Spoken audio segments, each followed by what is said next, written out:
Apa jadinya kalau pernikahan yang harusnya sakral, justru dimulai dari sebuah keterpaksaan? Di atas kertas, hubungan Davina dan Sena itu cuma bisnis. Sebuah janji hitam di atas putih yang punya tanggal kedaluarsa. Tapi, kalian ngerasa gak sih? Belakangan ini, tatapan mata Mas Sena ke Davina itu udah gak bisa bohong lagi.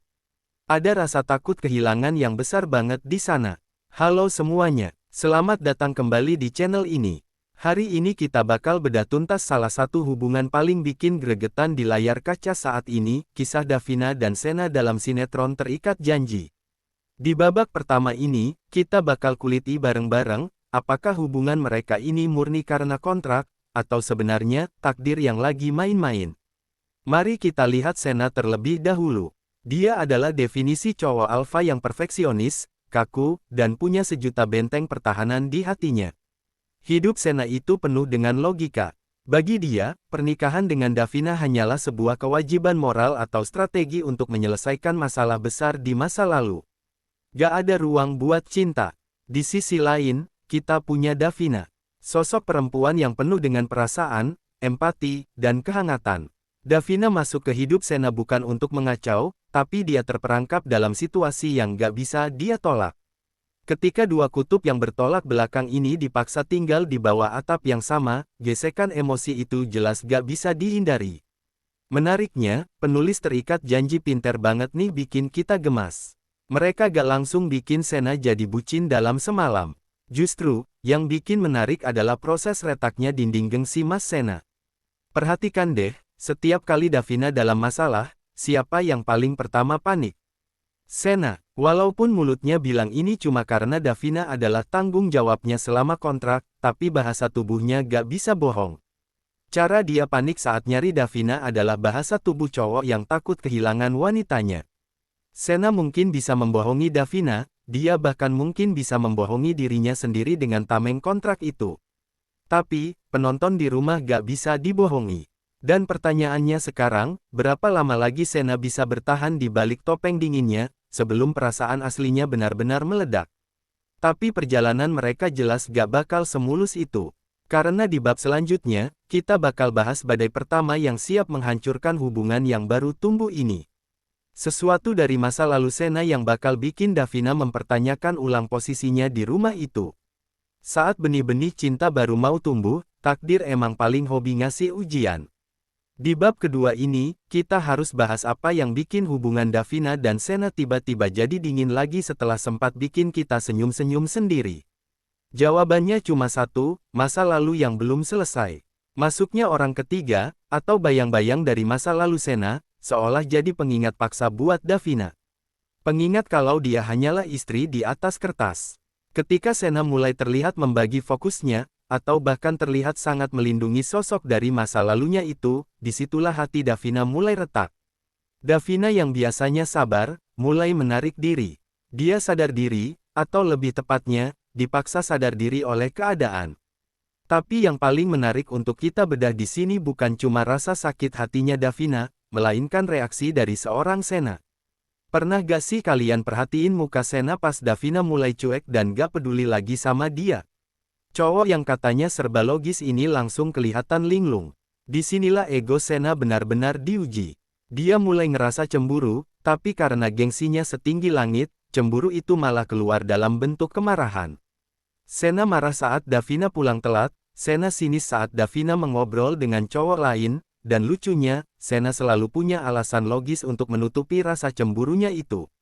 Dia bakal bilang kalau itu semua demi menjaga nama baik keluarga, atau karena Davina masih terikat kontrak dengannya. Padahal, semua orang tahu, itu cuma pembelaan diri karena Sena gak siap mengakui kalau dia udah kalah oleh perasaannya sendiri. Dia cemburu karena dia mulai egois, dia pengen Davina cuma melihat ke arah dia. Tapi ego dan kesalahpahaman yang terus dipelihara ini lama-lama jadi bom waktu.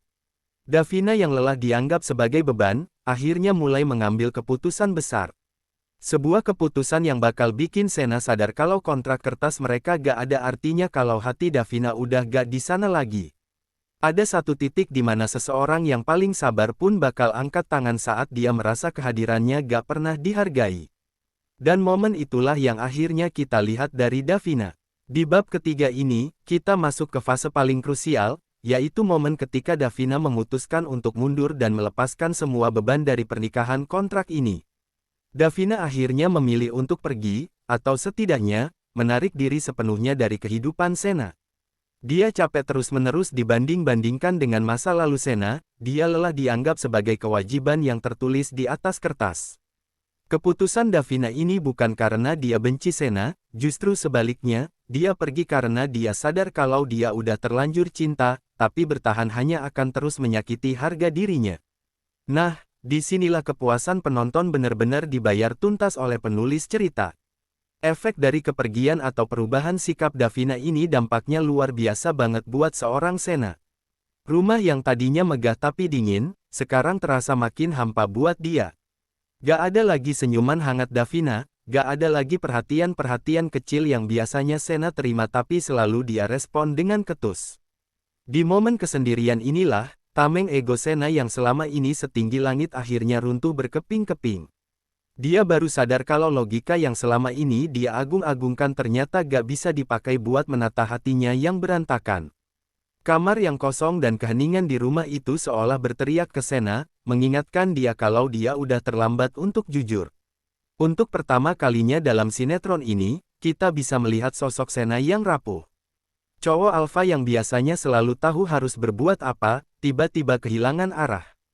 Dia mulai mencari tahu keberadaan Davina, dia mulai gak fokus dengan pekerjaannya, dan yang paling epik adalah saat Sena harus mengakui di depan sahabatnya atau keluarganya sendiri, kalau dia benar-benar tersiksa tanpa Davina. Sena akhirnya tersadar, kontrak itu mungkin bisa berakhir, tapi perasaan dia ke Davina gak akan pernah bisa selesai begitu aja. Tapi pertanyaannya, setelah ego itu runtuh, apakah perjuangan Sena buat dapetin hati Davina lagi bakal berjalan mudah? Mengingat luka yang dia torehkan di hati Davina udah terlanjur dalam. Sena mode bucin total, alias budak cinta.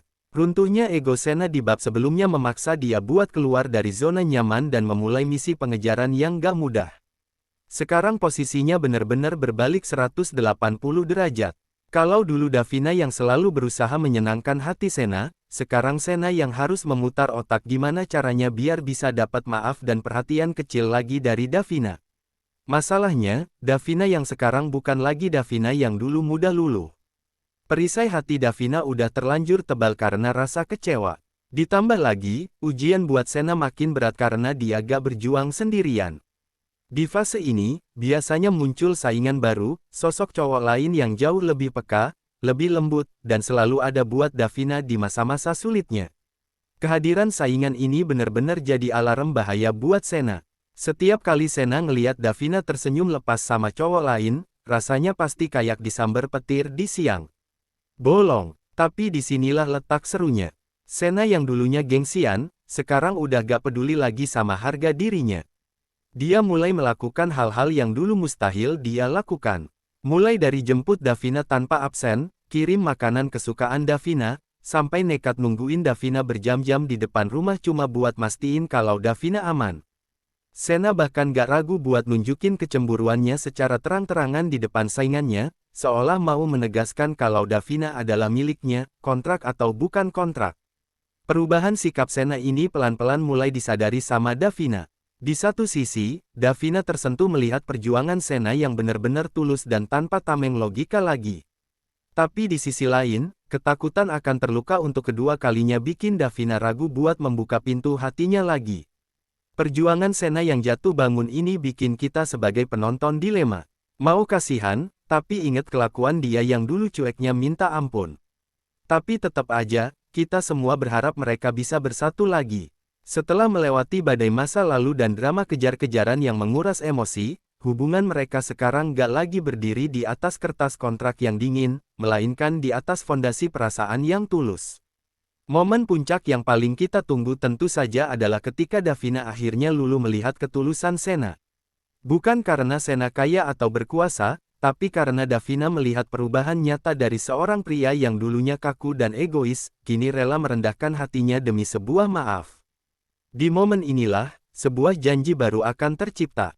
Bukan janji yang terpaksa karena situasi atau bisnis keluarga, melainkan janji suci yang murni keluar dari lubuk hati mereka yang paling dalam. Tapi sebagai penonton setia terikat janji, kita pasti punya teori dan ekspektasi sendiri tentang bagaimana akhir dari kisah mereka. Ada dua skenario besar yang biasanya paling diharapkan oleh netizen. Teori pertama adalah happy ending yang sempurna, di mana setelah semua konflik mereda, kita disuguhkan adegan pernikahan ulang mereka yang digelar secara sah dan bahagia tanpa ada embel-embel tekanan dari pihak manapun.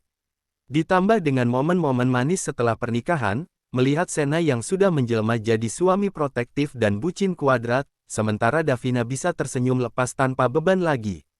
Sedangkan teori kedua, yang agak sedikit menguras air mata tapi sangat membekas, adalah open ending atau akhir yang manis tapi penuh perjuangan baru. Bisa jadi kontrak mereka resmi berakhir, dan mereka memilih untuk berpisah sementara waktu demi menyembuhkan luka masing-masing dan menata karir.